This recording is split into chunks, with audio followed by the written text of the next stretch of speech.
It's been a very strange year for the weather. We had an appalling winter, a record dry spring, and frankly a summer that didn't really seem to happen. Now that's all had an impact on our crops here on the allotment. It's now September. Welcome to Self-Sufficient in Suburbia. Coming up, the potato and onion crops have been harvested and put into store. Runner beans have been salted, plums have been turned into chutney, and the bees have been fed. But first, I want to show you a new venture we're trying out here on the allotment. Well, we've been planning to get chickens for quite some time now, and I'm pleased to say that we have 3 new characters here in Self-Sufficient in Suburbia, and I'm just going to show them to you and treat them to a bit of hen treats here. Come on, you two. This is Attila. She is boss hen, hence the name Attila, the hen. And next to her, this here, the darker one, is Kylie, because she's got very nice feathers. And Attila is a light Sussex. Kylie is a road red, and somewhere here in the chicken run is Gingy, who is a Colombian blacktail, and I can't see her, so she's around somewhere.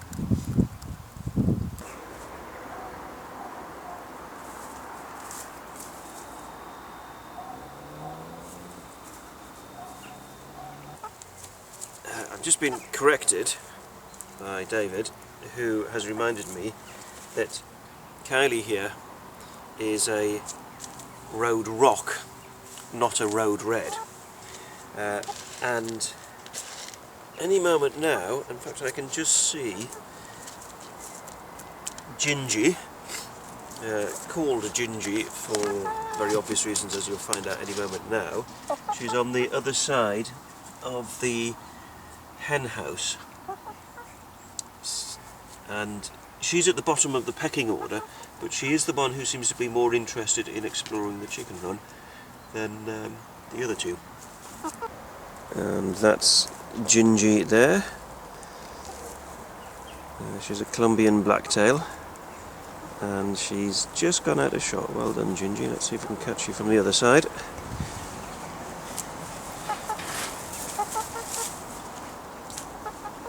She's disappearing off. She's a bit more nervous than the other two. There she is.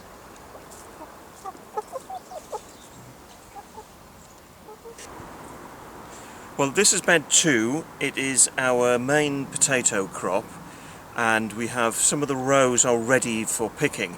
Now, we've had an awful lot of rain recently, but today is a dry day, and we're expecting a dry day tomorrow as well, so we're going to use the opportunity to pick those potatoes that are ready. Now, we've got a variety called Epicure, and we have one called, I think it's Wilger, and David might be able to correct me with that one.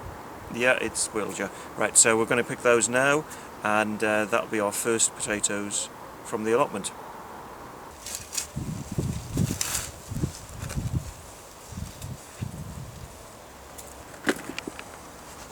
One of the things you need to do when you become self-sufficient is to learn how to preserve your crops and your food surpluses, and we've got some of our runner beans here today.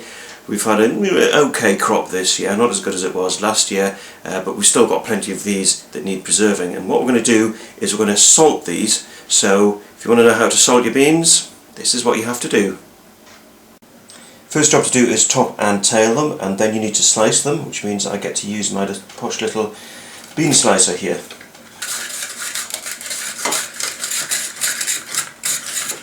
The beans are all now sliced, ready.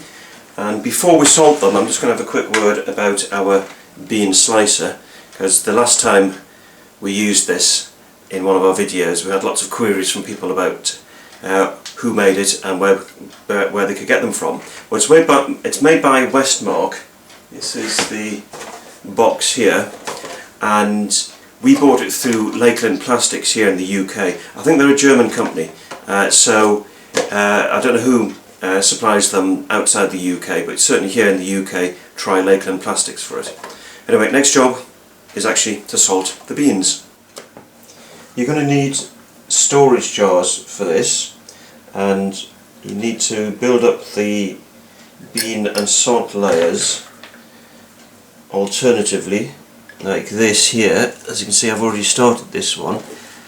You need a layer of about 4 or 5 centimetres of beans and pack it down, and then you need to add over it the salt, 2 or 3 heaped tablespoonfuls of salt should do it, and keep building it up in layers like we have there until the jar is full, but make sure you press down the beans. Well, this is one of the completed jars. As you can see, it's got the various layers in, and what happens is that the salt will extract the juices from the beans and it will form a bit of a brine solution, but it's a very good way of preserving beans because they tend to keep their texture, which you lose a bit when you put them in the freezer instead, and also you can keep them for quite some time as well. These were ones that we did last year and we're still using them, and they've still kept their texture, so still quite crisp when they come out. And as you can see, if I tip it to one side, you can see the brine there. So no water is added to that. That's simply a brine solution that's made from the moisture within the beans themselves. But as I say, it's a good way of preserving beans. Bit of an old-fashioned one, but for us it's useful because our freezer tends to fill up anyway, so anything that preserves without having to go into the freezer is something that we are always keen to try. Now, when you come to using them, all you do is you run them or you steep them in a bit of cold water, or run them under a cold water tap for a short while, and that removes the excess salt from them. At the end of the last edition of Self-Sufficient in Suburbia, we showed you the beehives that we'd taken delivery of. Now, we've got the bees too late in the year to be able to get any honey off them for this year. That's a job for next year. But what happens with bees is that, like any other type of livestock, they too need to be fed.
Well, we've come up to Dad's allotment, and the reason why is to pick the peas, of which I have a handful here, and I don't know whether you can pick that up. That's from one pod, and the peas have been very successful here upon Dad's allotment. Unfortunately, we can't say that for down at our allotment, where most of them fail to grow, or if they did grow, I think possibly the wood pigeons might have got them. So all this is coming in today. We're going to pick the whole lot, and we'll use the pea pods as well to make a stock for pea soup. The plants we'll take out and we'll take down to the chickens and let them eat the leaves, and the stalks we'll put onto the compost heap. Well, back here in the kitchen we're going to freeze the peas, but before we do that I'm just going to show you these ones here, as you can see, they have started sprouting, and the advice is get them frozen or dried as soon as possible after you've picked them, or else you'll end up with a lot of pea shoots. Now they're still edible, but we don't particularly want them to be pea shoots because we want them as peas. This is the crop that we picked, and we're going to freeze these now. So the next job to do is to show you just how to do that. After you've shelled your peas, boil up a pan of water, and once it's got to boiling point, add the peas in, and you need to boil them or blanch them for about 1 minute. Now, the thing to remember is that if you add a large quantity of peas to your boiling water, it's going to bring the temperature down a bit. So just let the heat get back up to boiling point, and at that point you give them a minute on the boil. I think they are now done. They've had their minute, and now we need to strain them.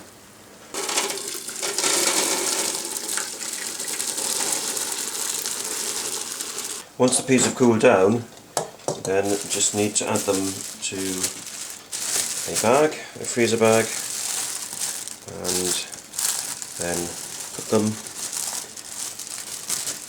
in the freezer.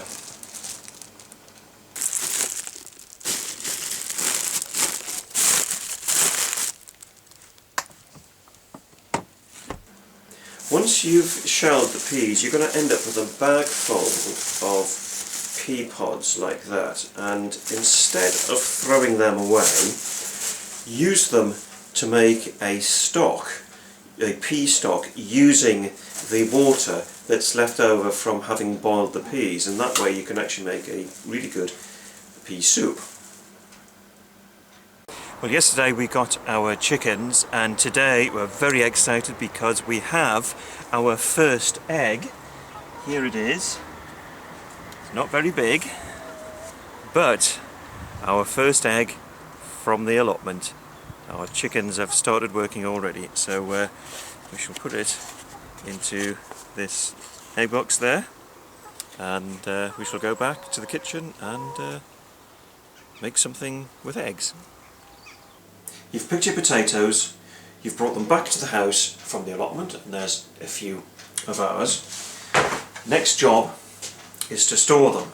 Now, the last thing you want to do is just chuck them into a bag and hope for the best, because the chances are in a few months' time you'll go to get some of your potatoes and you'll find they've rotted away. So first job to do is to remove all the excess soil on them, and there's a typical example of how a potato ends up after you've just dug it up. A little bit of soil on it. Use your dry hands to rub them. Do not use a wet cloth, because you'll make your potatoes wet and they'll take that dampness into storage. So avoid that, because that will lead to them rotting. And it might be useful if you have had to dig the potatoes up when the ground is still a bit damp, just lay them out on some newspapers so that they can dry out for a couple of days, and that means that when you brush them down that the soil just powders off them. A couple of other things to watch out for. This potato has a hole in it, and that's been caused by some kind of insect or bug burrowing into it. So when you spot them, put them to one side, use those potatoes first, don't put them into storage, because those bugs and those insects or slugs inside there will spread to your other potatoes and cause them to be eaten or go rotten before you get the chance to use them. And there's one that is actually, it's a half potato. It was cut when we dug it out of the ground, and it's got a broken surface, so therefore use that up first. Don't put those broken ones in with the rest, because it will rot and it will cause the others to rot as well.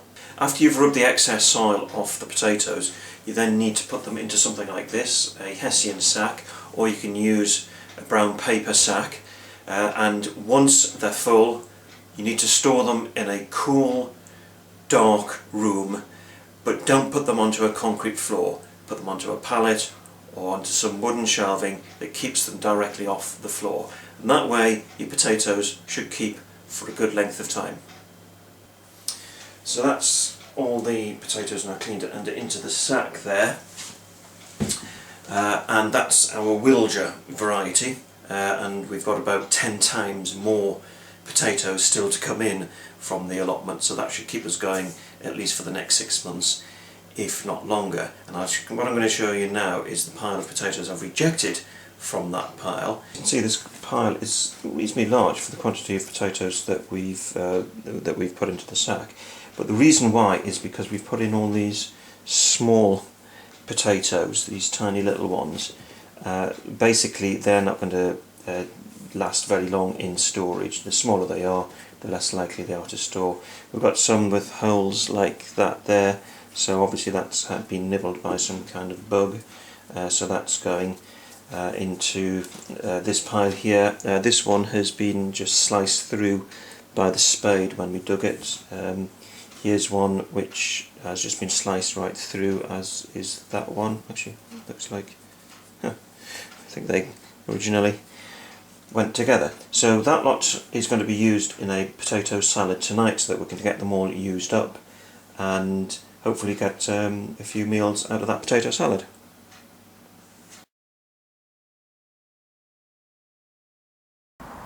Last year our onion crop was quite disappointing, but this year it's been the complete opposite. I'm really pleased with it. Not to say it's gone without some problems.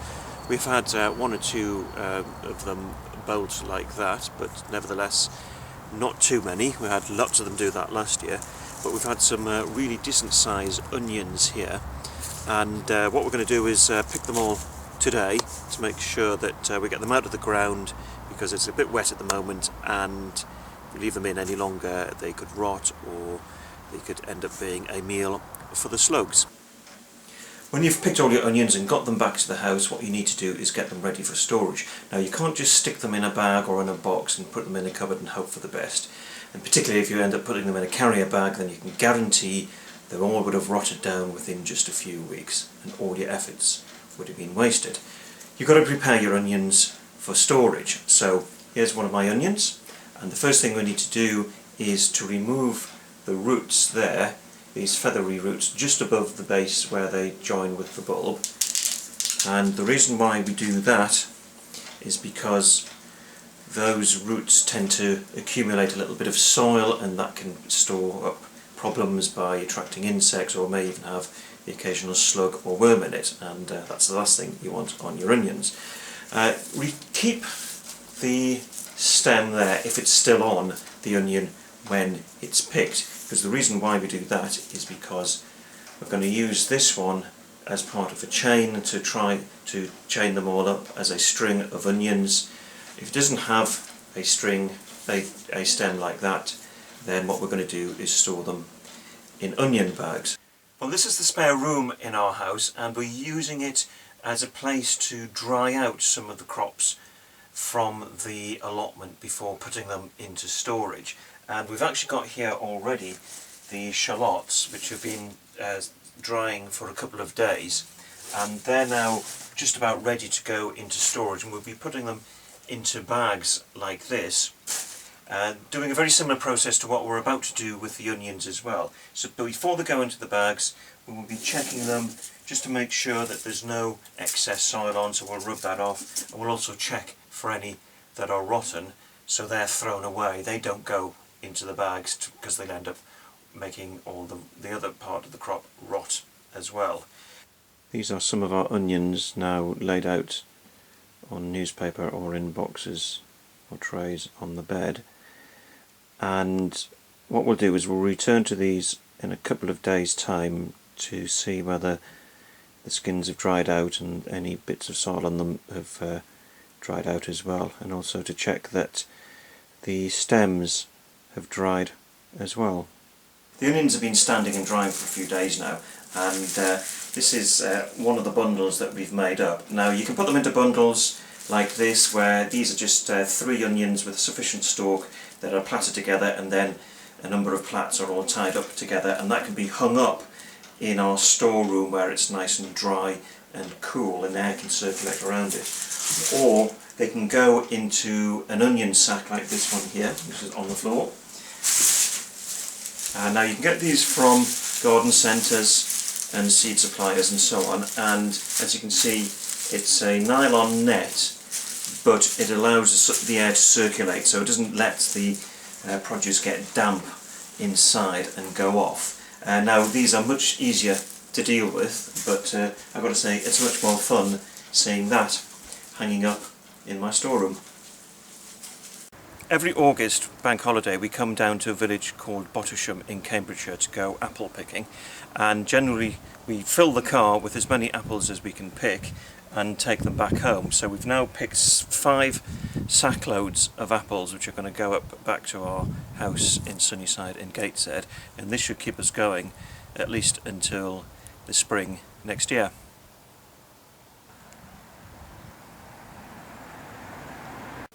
Well, it's the plum picking season. These are the entire crop of plums that we've had from our allotment. Very disappointing for us, although speaking to other people, they're saying that their plum crops are really good this year, so somehow we seem to be out of kilter with everybody.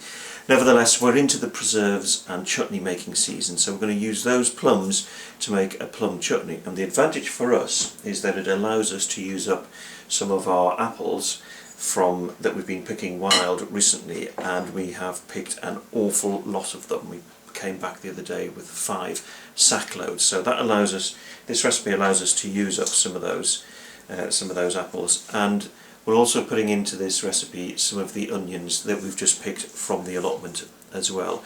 So if you want to make a plum chutney, this is what you have to do. You need 1.5 kilos of ripe plums. Chop them in half and remove the stone, and then coarsely chop the plums and put them into a bowl. After you've chopped the plums, you then need to get 1 kilo of apples and peel, core and chop them roughly like that there. I'm using eating apples. You can use cooking apples if you want to. Just bear in mind that when you use eating apples, they're going to be that little bit sweeter than the cooking apples.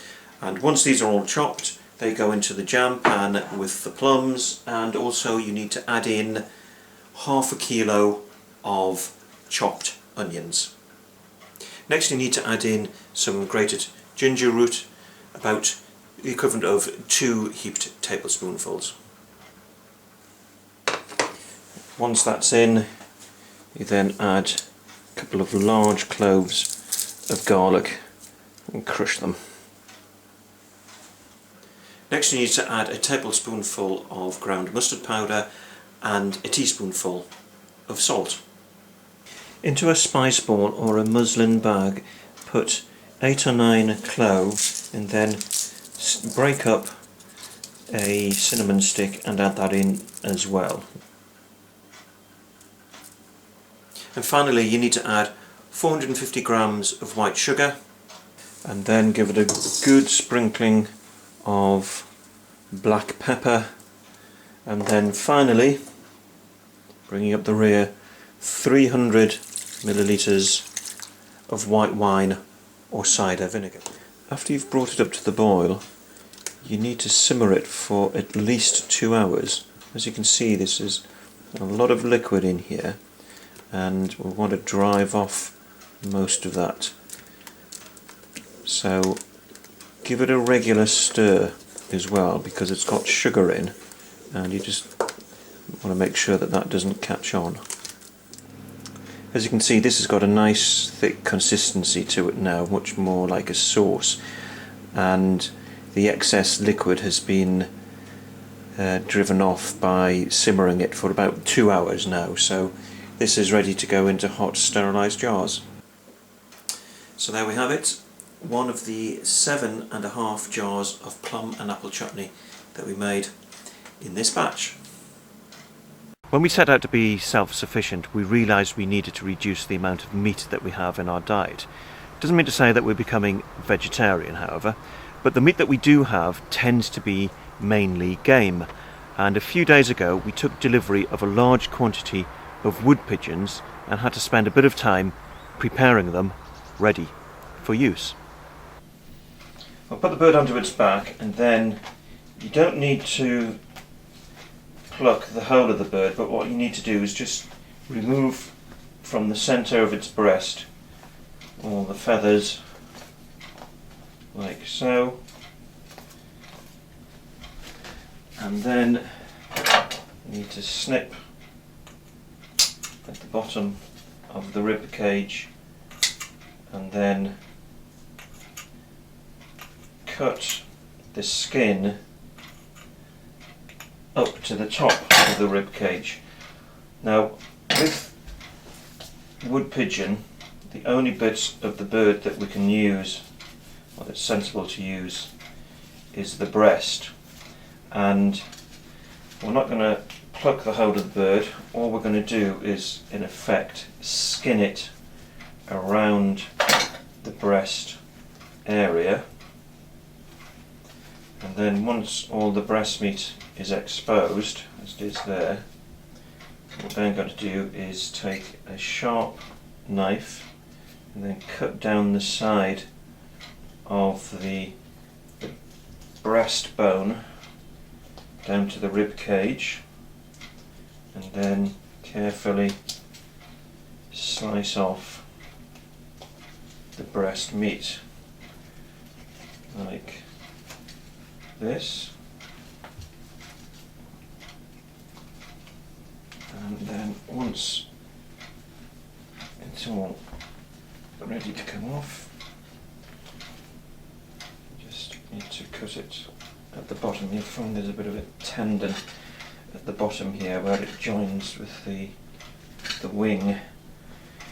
But as I say, this is the only part of the bird that we're actually interested in. The rest of it we can't even use for making stock. It's just not worth it. So there we go. That's the breast fillet, and that is now ready to be used fresh, or we can freeze it. Rinse it before you use it though. So that's it. That's how to do a wood pigeon. Well, tonight we're going to be making a bit of history because we're going to be using some of our eggs, and we've got a couple of them here. And the reason why I want to show you these is because we've only got one of the hens laying eggs at the minute, and that's Attila, our light Sussex. And yesterday she laid that.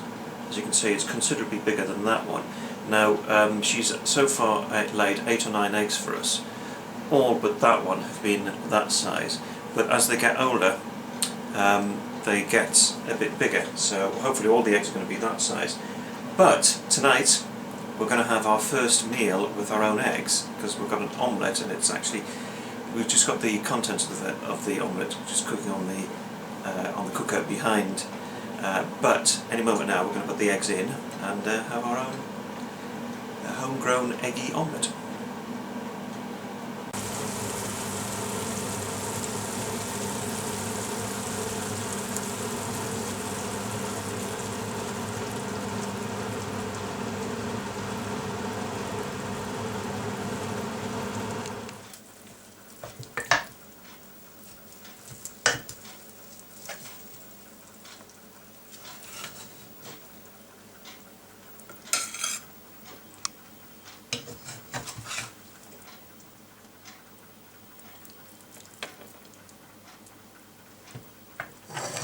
Well, that's it for this edition of Self-Sufficient in Suburbia.